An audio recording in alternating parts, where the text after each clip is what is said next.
Bem, irmãos, Evangelho de João, capítulo 2, versos 23 a 25. Evangelho de João 2, 23 a 25.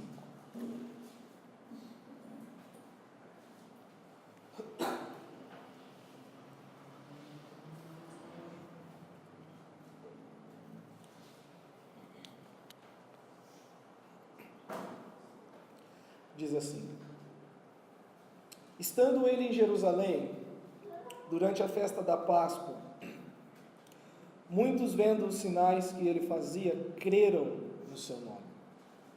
Mas o próprio Jesus não se confiava a eles, porque os conhecia a todos, e não precisava de que alguém lhe desse testemunho a respeito do homem, porque ele mesmo sabia o que era a natureza humana. Vamos orar. Obrigado mais uma vez, Senhor. Que de uma vez o Senhor nos livra de toda a condenação. Somos salvos de uma vez por todas, por causa da suficiência do teu sacrifício, da tua obra, do poder dela sobre nós. Não somente removendo a condenação, nos justificando, não somente nos ajudando contra a influência, nos santificando, mas também removendo a presença quando recebemos a glória, a glorificação no futuro. Louvamos a Ti por tão preciosa obra estendida a nós, pecadores. Peço-te nesse momento que, enquanto expomos o texto, o Senhor fale a cada coração, que fique claro a mensagem, o propósito desse texto e qual deve ser a nossa resposta sempre àquilo que o texto revela de Jesus. Como mensageiro, eu peço a tua ajuda, rogo a tua graça a fim de que venha a ser útil o meu tempo com o teu povo nesse momento. Em nome de Jesus. Amém. Informações, dados sobre pessoas é uma das formas de se ganhar dinheiro hoje. Pessoas que ganham dinheiro vendendo informações. Eu lembro, muito tempo atrás, uma reportagem que fizeram, não sei em qual órgão público, que uma pessoa desse órgão público vendia CDs na época com dados dos usuários, assim, dos cidadãos e tal, CPF, RG, endereço, conta, todas essas coisas, né? Vender informação hoje é algo muito lucrativo, até para se ganhar dinheiro, ou às vezes para estar a um passo à frente de um concorrente. Saber onde você esteve, o que você falou, o que você usou, o que você consumiu, quanto gastou, não é mais um assunto de ficção científica. Traçar os seus passos, ter uma informação completa dos seus gostos, das suas tendências, das suas inclinações, das suas aspirações, é uma realidade hoje, né? Ainda mais com o advento do Facebook. As redes sociais têm sido usadas para pesquisa e avaliação de perfis, especialmente de pessoas que estão para serem empregadas em alguma empresa. Então a pessoa vai lá, passa no RH, faz uma entrevista, e aí o pessoal vai sondar quem é essa pessoa de fato. Na entrevista ela diz uma coisa, mas hoje a rede social entrega muito bem quem a pessoa é. Para conhecer alguém hoje não é mais uma questão difícil de resolver. Tudo está na ponta de um dedo, de um clique. A diferença disso é que Jesus sabe de tudo e de todos, e Ele não precisa de nenhuma dessas ferramentas. Ele não precisa comprar um CD com a informação de alguém que está vendendo. Ele não precisa olhar a sua timeline lá e passar horas rodando no meu Facebook, talvez no seu Facebook, ou ver seu histórico no WhatsApp ou em qualquer lugar, ou as suas conversas. Jesus sabe de tudo e de todos. Ele não precisa de um hacker para invadir a sua conta de e-mail. Ele não precisa de alguém que invada a sua conta bancária, nem precisa contratar alguém a fim de comprar informações de empresas que quebram o pacto de sigilo dos seus usuários. Ele sabe tudo sobre mim e sobre você. Ele sabe de tudo. Ele sabe de tudo. Esses três versículos, né, lendo o Evangelho de João, parece que não tem muita importância aonde ele está encaixado aqui. Parece que é só mais um relato, um resumo que João faz da passagem de Jesus em Jerusalém, no templo, na festa de Páscoa, mas esse texto ele é crucial para várias coisas que nós vamos ver nessa noite. A ideia desse texto, a ideia dessa passagem é: Jesus é Deus, porque Ele conhece a todos os homens, sabe o que está e o que se passa em cada um desses corações. Ele sabe realmente quem você é. Ele sabe realmente quem você é. O título da nossa mensagem é essa frase que João lança no versículo 24: Jesus não se confiava a eles, porque os conhecia a todos. O tema da nossa mensagem é esse: Jesus não se confiava a eles, porque os conhecia a todos. Esse texto é formidável por duas razões. Primeiro, ele serve de conclusão para o que tinha acabado de acontecer. Esses 3 versículos, versos 23 a 25, diz assim: estando ele em Jerusalém durante a festa de Páscoa, muitos, vendo os sinais que ele fazia, creram no seu nome. Mas o próprio Jesus não se confiava a eles, porque os conhecia todos, e não precisava de que alguém lhe desse testemunho a respeito do homem, porque ele mesmo sabia o que era a natureza humana. Esse texto ele é uma conclusão da passagem de Jesus aqui em Jerusalém, na festa da Páscoa, quando ele chega no templo. Então, o que ele conclui? O que é essa conclusão? No versículo 13, rapidinho a gente para nós fazermos uma breve contextualização para incluir o sentido dessas palavras. Jesus ele sobe para Jerusalém, ele vai à festa da Páscoa, que todo judeu tinha que participar. Ele chega naquele local e ele encontra aquele local como um comércio a céu aberto. Muitos vendendo, ali estava uma bagunça. Jesus ele realiza a purificação do templo, ele faz um tipo de chicote e expulsa todo mundo ali daquela bagunça que estava acontecendo. Ele chama aquele lugar de casa de meu pai. E lembre que o propósito de João nesse evangelho é esse: estes, porém, foram registrados para que saibais, ou para que criais ser Jesus o Cristo, o Filho de Deus. Em outros evangelhos, quando Jesus ele vem e realiza a purificação do templo, ele não diz a casa de meu pai, mas ele diz: a minha casa será chamada casa de oração. Mas nesse texto ele diz: a casa de meu pai, a casa de meu pai, dando clara ligação dele com o pai. Depois que ele faz isso, no verso 17, no verso 16, no verso 17, as pessoas que sofrem essa ação de Jesus, elas olham para Jesus: com que autoridade você faz isso? Quem te deu autoridade para chegar e virar as mesas? Quem te deu autoridade para soltar os animais? Quem te deu autoridade para nos expulsar daqui? Quem você pensa que é? Que sinal tu fazes? Os judeus, eles iriam, nós vamos ver isso no Evangelho de João, todas as vezes, eles querem saber o seguinte: qual é a prova de que você tem essa autoridade que você diz que tem? O que você faz para que nós possamos crer e nos submeter à sua autoridade? Eles dizem isso no verso 18. Perguntaram-lhe, pois, os judeus: que sinal nos mostras para fazer estas coisas?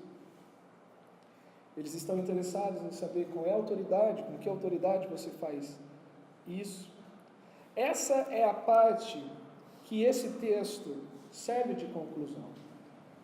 A passagem de Jesus no templo, a purificação do templo, eles pedindo um sinal, e Jesus falando: olha, o único sinal será a destruição desse templo e a reconstrução dele em 3 dias, apontando para a sua ressurreição. E os seus discípulos,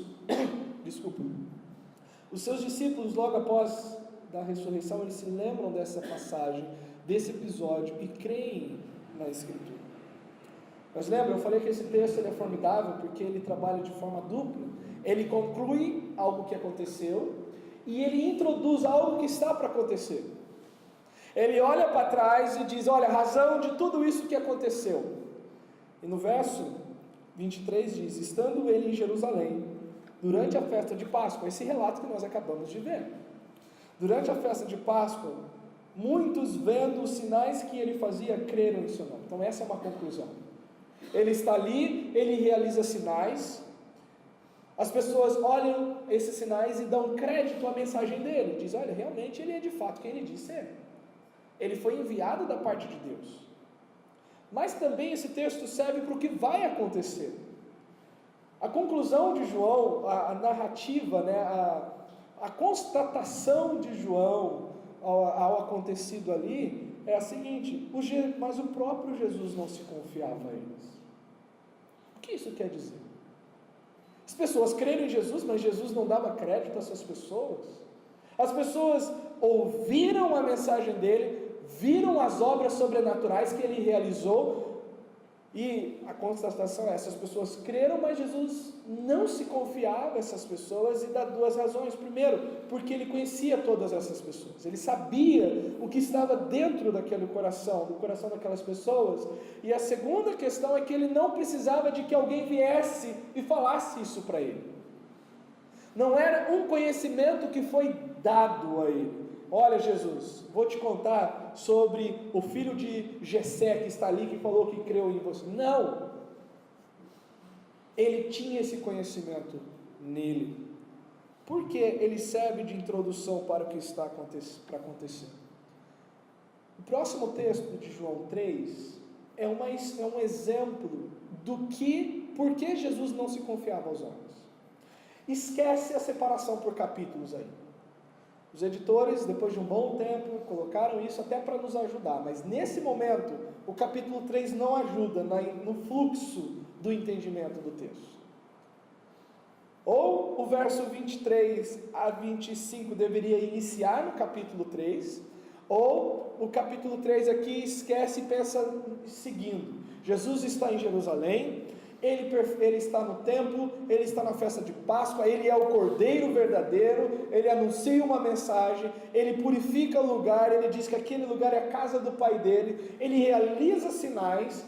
O texto diz, a narrativa diz, o evangelista diz: olha, algumas pessoas creram nele, mas Jesus não confiava na crença dessas pessoas. E olha um exemplo: Nicodemos.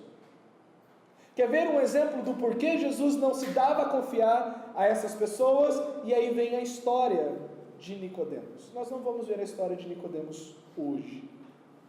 A necessidade do novo nascimento nós vamos ver no outro momento.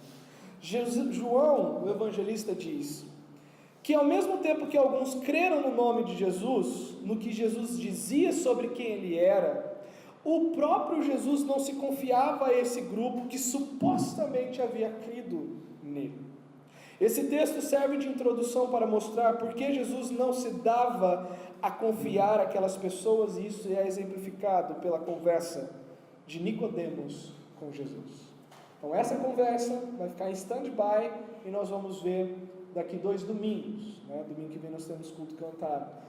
No outro domingo nós vamos voltar para esse texto. Mas nós temos mais duas coisas aqui. Verso 23 diz que os sinais que Jesus realizava levaram as pessoas a confiar nele. Então, para que serviam esses sinais? Lembra? Jesus, ele tinha uma mensagem. Mas qual era a confirmação de que aquela mensagem era verdadeira? Todo profeta enviado a Israel, ele tinha algo a mais que validava, que homologava a sua mensagem. Isso são os sinais, são as suas obras. Então, até esse ponto, o que nós podemos dizer a respeito da mensagem e para que as obras apontavam? A mensagem de Jesus, primeiro, era esta: eu sou enviado da parte do Pai, eu faço isso porque eu sou enviado da parte do Pai. Nós vamos rapidinho para João 5,36, nós vamos ficar só no Evangelho mesmo de João, onde está essa ideia da mensagem com a obra. João 5,36.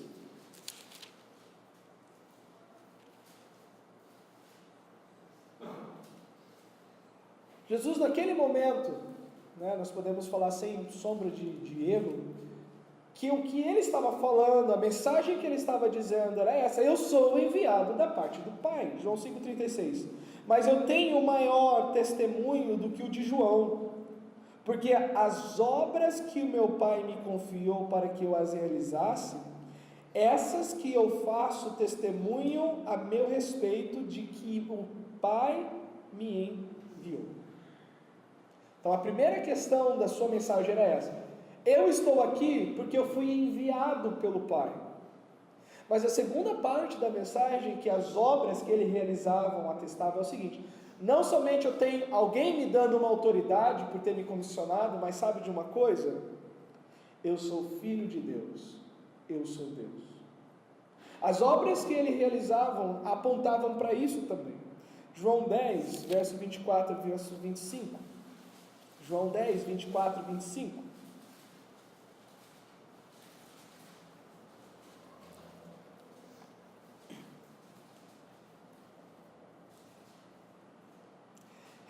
Rodearam-no, pois, os judeus e os interpelaram: até quando nos deixarás a mente em suspenso?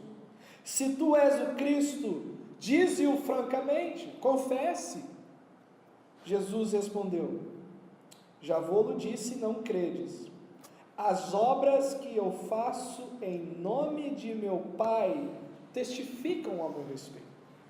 Nesse ponto, os judeus ficam furiosos, porque eles entendem o seguinte: olha, se você está chamando Deus de Pai, significa que você é filho dele. Como que você se faz de Deus? E eles ficam nervosos, e Jesus usa a lei para mostrar que os juízes, as autoridades no Antigo Testamento foram chamados de deuses. Olha, se a Escritura não pode falhar, chamando estes homens de deuses, porque as obras que eu faço não corroboram para a mensagem que eu estou mostrando a vocês. Olha o verso 32. Vamos pegar o verso 31. Novamente pegaram os judeus em pedras para lhe atirar. Para os judeus, Jesus estava blasfemando, fazendo-se igual a Deus. Disse-lhe Jesus: tenho-vos mostrado muitas obras da parte do Pai, por qual delas me apedrejais? Verso 33, responderam os judeus: não é por obra que te apedrejamos, e sim por causa da blasfêmia, pois sendo tu homem, te fazes Deus a ti mesmo. Essa era a mensagem de Jesus: sendo tu homem, te fazes Deus a ti mesmo. Replicou-lhe Jesus: não está escrito na vossa lei, eu disse, sois deuses? Se ele chamou deuses aquele a quem foi dirigida a palavra de Deus, e a Escritura não pode falhar, então daquele a quem o Pai santificou e enviou ao mundo, dizeis: tu blasfemas, porque declarei, eu sou filho de Deus? Se não faço as obras de meu Pai, não me acrediteis. Mas se faço e não me credes, crede nas obras, para que possais saber e compreender que o Pai está em mim e eu estou no Pai. Sabe qual é a resposta deles? Nesse ponto procuravam outra vez prendê-lo, mas ele se livrou das suas mãos. Voltando para João 2:24, 2:23.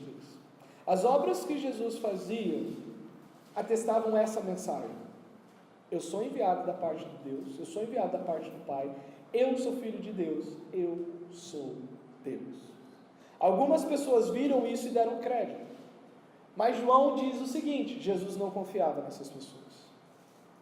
Jesus não dava crédito ao tipo de confiança que essas pessoas estavam dando a ele. Jesus não se confiava a eles por saber que permaneciam na incredulidade. Jesus não os trouxe para o seu colégio de discípulos porque ele viu que a incredulidade não havia afastado ou não havia saído do coração daquelas pessoas. O verso 24 e o verso 25 é isso. Os sinais apontam para quem ele diz ser. As pessoas que viram deram crédito à mensagem, porém não deram crédito ao mensageiro. O que os judeus falam em João 10? Não é pelas obras que nós te apedrejamos. Nós não podemos negar isso, mas é pela sua blasfêmia, por quem tu és, ou por quem tu diz ser. Eles puderam perceber que ele era alguém enviado da parte de Deus, mas eles pararam nisso. A ideia de que a confiança que essas pessoas depositaram em Jesus não era uma confiança que levava à salvação, é porque eles pararam nisso. Eles olhavam para Jesus e diziam: ok, tu és enviado da parte de Deus, mas só. Sabe como nós chegamos a essa conclusão? Como é que como é que Nicodemos começa a conversa com Jesus? Rabi, mestre, sabemos que tu és enviado da parte de Deus, porque ninguém pode fazer os sinais que tu fazes se Deus não for com ele. Os sinais que tu fazes se Deus não for com ele. E qual é a mensagem de Jesus? Eu sou enviado da parte de Deus, eu sou Deus, eu sou filho de Deus. E esta é a razão porque Jesus não se dava a confiar aos homens. Eles viam, vamos dizer, pela metade, tudo o que estava acontecendo. Saiu aqui do esboço.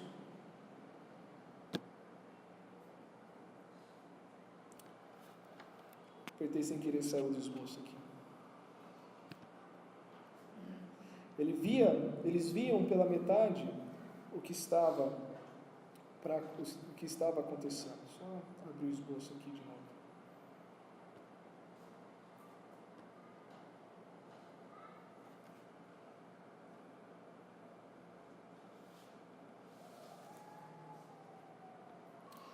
Os sinais apontam para quem ele diz ser. Eles puderam perceber que ele era enviado da parte de Deus e nada além disso. Os sinais por si só não são suficientes para produzir fé salvífica. Mesmo as pessoas vendo, as pessoas não creram. Olha João 7. E esse é um caso para poder exemplificar melhor o que é dito em João 2. João 7, 1 a 5. E isso parte de alguém muito próximo de Jesus. Alguém bem próximo de Jesus. Passadas estas coisas, João 7, 1 a 5, melhor dizendo. Passadas estas coisas, Jesus andava pela Galileia, porque não desejava percorrer a Judéia, visto que os judeus procuravam matá-lo. Ora, a festa dos judeus, chamada Festa dos Tabernáculos, estava próxima. Dirigiam-se, pois, a ele os seus irmãos e lhe disseram: deixa esse lugar e vai para a Judéia, para que também os teus discípulos vejam as obras que fazes. Porque ninguém há que procure ser conhecido em público, e contudo realize os seus feitos em oculto. Se faz estas coisas, manifesta-te ao mundo, pois nem mesmo os seus irmãos criam nele. Como é que pode essas pessoas que não criam em Jesus, os seus próprios irmãos, falar para ele: faz essas obras para que eles creiam em ti, mas eles não criam nele? Este é o ponto da conversa com Nicodemos. Nicodemos, ele se limita a ver Jesus somente como mestre, como um rabi. Sabemos que Deus é contigo, nada mais. E por causa disso, Jesus não se confiava a eles. Jesus não considerou aquelas pessoas como verdadeiros discípulos. Pessoas que ele poderia dizer: vocês são os meus discípulos. Ele não fez isso, ele não os considerou, porque ele conhecia a todos por ser justamente quem ele diz ser, Deus. Ele só poderia ter esse conhecimento sendo Deus. A prova disso é que tal conhecimento já estava nele, não lhe foi dado. O verso 25 diz: e não precisava de que alguém lhe desse testemunho. Não é um conhecimento que foi passado para ele. Olha, Jesus, você precisa saber o que essas pessoas estão pensando, porque você não está em todos os lugares, você não sonda o íntimo e o profundo. Não é isso que João está querendo dizer aqui. João está dizendo o seguinte: ele é quem ele diz ser, e a prova é que ele conhece o coração dessas pessoas. Ele sabe o que se passa lá dentro, e por isso ele não se confiava a essas pessoas. É uma clara afirmação da onisciência de Jesus, por ser de fato quem ele afirma que é. Isso é parte do testemunho de João. Olha o verso 14 do capítulo 1. E o Verbo se fez carne e habitou entre nós, cheio de graça e de verdade, e vimos a sua glória, glória como do unigênito do Pai. Ou seja, como é que essa glória é revelada? Resposta, mostrando que Ele é divino, que Ele é Deus, Ele tem onisciência. O verso 34 do mesmo capítulo, capítulo 1, pois eu de fato vi e tenho testificado que Ele é o Filho de Deus. Isso é o que o texto diz. Agora vamos contextualizar, né? O que ele significa. A narrativa, ou esse texto de transição, final do capítulo 2, o início do capítulo 3, essa ponte que une o que aconteceu e do que está para acontecer, mostra o estado de muitos que ouvem o Evangelho, consideram a mensagem, mas não se sujeitam ao foco do Evangelho, o Senhor Jesus. Não mudou nada daquela época para hoje. Quantas pessoas já sentaram nesses bancos, ou quantas pessoas já ouviram outros pregadores, falaram, olha, essa mensagem é 10, isso de fato é verdade, mas não se submetem a Jesus. Elas dizem, olha, eu acredito nessa mensagem, mas quando diz, ou foca no cerne da mensagem, Jesus, essas pessoas não se submetem, essas pessoas não se sujeitam. Elas são simpáticas à mensagem, mas elas têm uma certa resistência ao centro da mensagem. São pessoas simpáticas à mensagem do Evangelho, olham para Jesus positivamente, mas não nutrem uma confiança ao ponto de renderem suas vidas a Ele. Jesus conhece e Jesus sabe quem são essas pessoas hoje. Que ouvem a mensagem do Evangelho, demonstram uma simpatia, se afirmam positivos ou receptivos à mensagem do Evangelho, mas não há uma submissão a Jesus, não se rendem a Jesus. Reconhecem um como mestre, mas nunca como Senhor. Jesus tem muitos títulos hoje aí fora. Jesus é um mestre, Jesus é um revolucionário, Jesus é um bom homem, para alguns Jesus é um espírito evoluído, para outros Jesus somente é um profeta, para poucos Jesus é Deus, para poucos Jesus é Senhor. Essa ideia do que João está dizendo aqui é, pessoas podem ouvir o Evangelho, podem ver os sinais da mão de Deus agindo e ainda assim não crerem. Elas reconhecem que é verdade tudo o que está acontecendo, mas elas não abraçam aquela verdade. Infelizmente, essa é a condição de muitos hoje. São estas que atendem uma parte da mensagem, porém consideram absurdas outras porções dos ensinamentos de Jesus, como muitos que viram as obras, mas resistiram a certas partes das mensagens de Jesus. Acho que em João 6, depois que Jesus dá um duro sermão, eles dizem, duro é ouvir esse discurso, e muitos dos seus discípulos já não mais o seguiam. Jesus vira para os 12 e diz, querem vós também deixar-me? E Pedro diz, Senhor, para quem iremos, se só tu tens as palavras de vida eterna? Quantos e quantos fizeram profissão pública de fé diante de uma igreja local e hoje estão como Jesus nunca tivesse valido nada na vida deles? Quantos que disseram, não, eu acredito em Jesus, eu creio em Jesus, mas estão longe dele? Não creem ao ponto de se submeterem totalmente. Senhor, meu coração é teu. Eu creio de fato em quem tu diz, em quem tu diz ser. Jesus é Deus. Ele sabe não somente o porquê você está aqui hoje. Olha, Jesus sabe a minha motivação de estar aqui. Jesus sabe especialmente o como você está aqui hoje. O como você está aqui hoje. Se é com uma crença completa, uma convicção e uma confiança completa em quem Ele é, ou se você está aqui por qualquer outra coisa, menos por quem Ele diz ser. Ele sabe. Eu não sei. Eu não posso sondar o seu coração. Eu não sei, mas Jesus sabe. Ele sabe quantos que já disseram Senhor, Senhor, e Jesus vai responder: eu nunca te conheci. Ele sabe quem são os que passaram anos em um banco de igreja, mas nunca na sua presença, nunca diante dele, que tinham nos lábios, mas nunca no coração. Ele sabe quem são esses.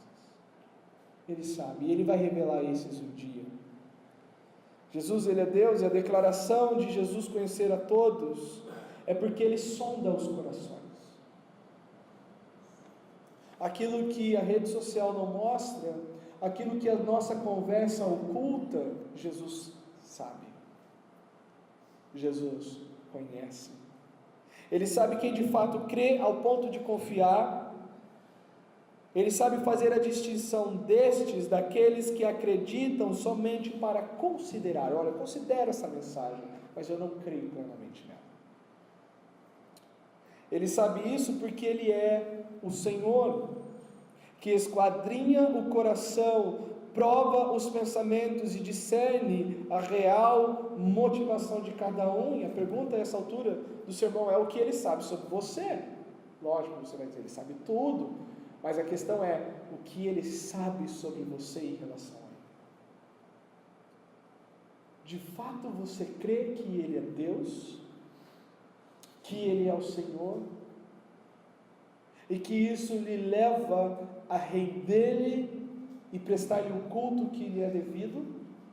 Ou você simplesmente gosta dessa mensagem, sente-se confortável e tenta fazer as coisas que todo mundo faz, mas tentando compensar, porque no final você sabe lá no fundo que você não tem um coração rendido de fato a Ele. Jesus conhece os que são bem-aventurados por confiarem nele, e não se confia àqueles que permanecem em maldição por não fazerem dele o seu braço. Jesus hoje ele sabe quem são os que podem se dizer bem-aventurado porque você confia no Senhor, mas ele sabe também quem são os malditos que não fazem dele o seu braço. Abra comigo em Jeremias 17, texto que nós lemos na liturgia.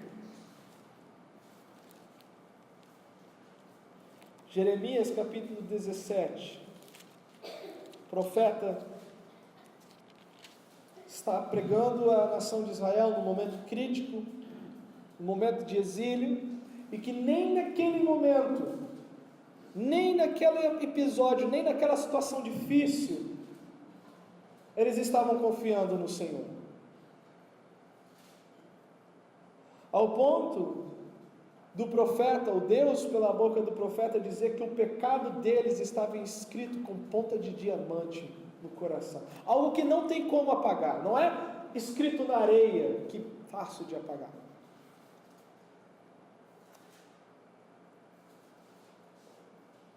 No verso 5 em diante diz: assim diz o Senhor, maldito o homem que confia no homem, e faz dele carne mortal, e faz da carne mortal o seu braço, e aparta o seu coração do Senhor. Verso 7, bendito o homem que confia no Senhor, cuja esperança é o Senhor. Verso 9, enganoso é o coração, mais do que todas as coisas, desesperadamente corrupto, quem o conhecerá? O Senhor. Quem pode conhecer esse coração? O Senhor. Por que Jesus é Deus? Porque Ele é este do versículo 10. Eu, o Senhor, esquadrinho o coração, eu meço, eu provo os pensamentos, e isto para dar a cada um segundo o seu proceder, segundo o fruto das suas ações. Quando João diz que Jesus não se dava a conhecer a eles, porque ele conhecia a ele todos, é com esse conhecimento que é dito no profeta Jeremias: eu, o Senhor, esquadrinho os corações, eu provo os pensamentos. Jesus não se dava ou não se confiava àquelas pessoas porque ele sabia o que estava ali. eles não creram nele de fato. Eles não o viram conforme ele deveria ser visto, Senhor. Ok, o que nós fazemos então? O que nós fazemos? Na aplicação, há alguns que a semelhança dos irmãos de Jesus, lembra de João 7? Vai lá e faz essas obras. Porque se você quer ser conhecido, faz para todo mundo ver. Mas João diz, porque nem mesmo os seus irmãos criam nele. Há alguns que a semelhança dos irmãos de Jesus, pensam que Jesus é bom para outros, menos para eles mesmos. Há muitos que ouvem a mensagem e dizem, isso daqui é aquela pessoa que precisa ouvir. Não eu. Não sou eu que preciso de salvação. Não sou eu que preciso de perdão. Outros precisam, mas eu não. Que isso chegue aos ouvidos dos outros, porque os meus ouvidos não precisam disso. Há muitos que vêm, ouvem e se comportam dessa maneira. Eu não preciso disso. Eu não preciso desse Jesus. Eu não preciso me submeter a essa pessoa.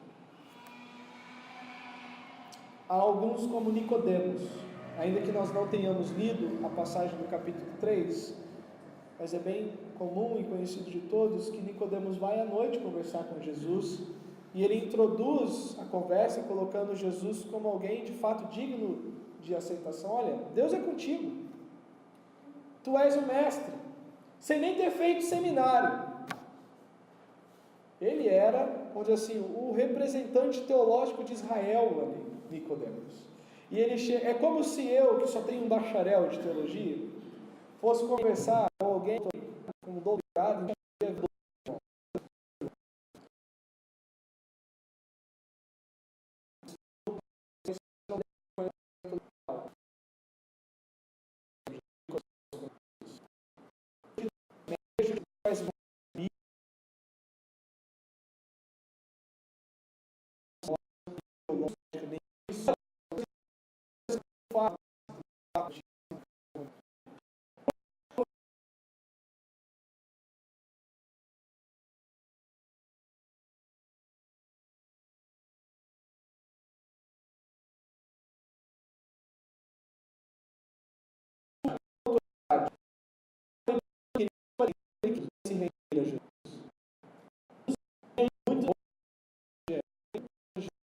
Mas não quer se submeter. Reconhecem o eu sou tão bom quanto Jesus. Eu não preciso desse perdão. Crer no nome de Jesus está acompanhado em sua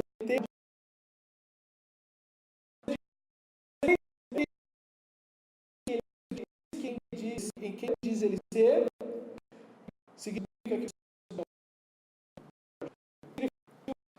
o que ele disse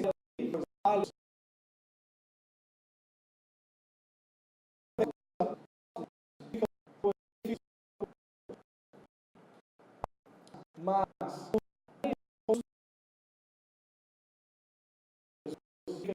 significa que você ouve a mensagem que está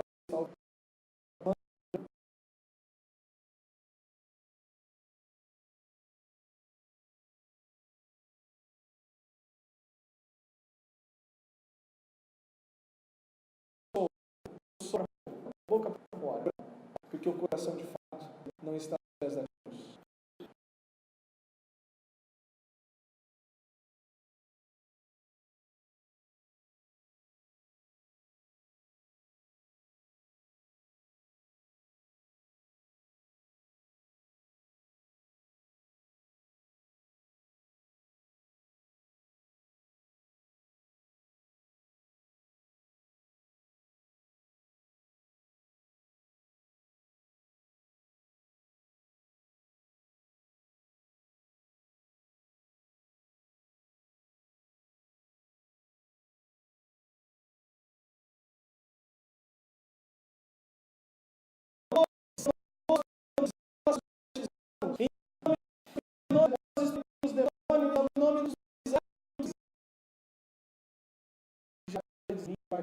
em vós que praticais a iniquidade, que eu nunca relacionei com vocês. Vocês nunca foram Jesus, não se confiaram a Ele, porque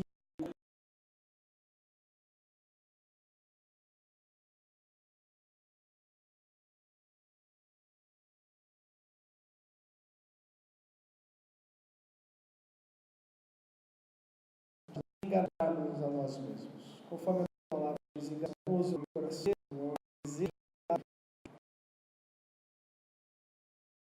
o coração do homem mais do que todas as coisas. Confiamos que confiaram no Senhor.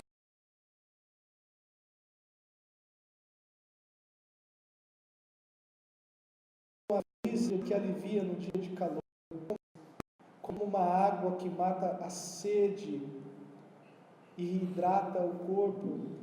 Para aqueles que confiam no Senhor e de fato, ouvindo essa mensagem, sabem. Ele me conhece como discípulo.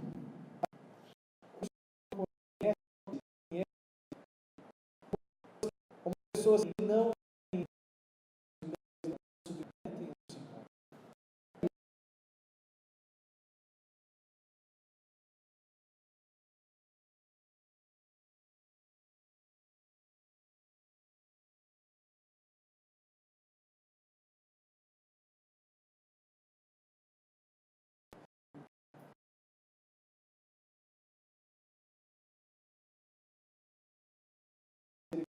Misericórdia, pouco desses de serem da pouco aquele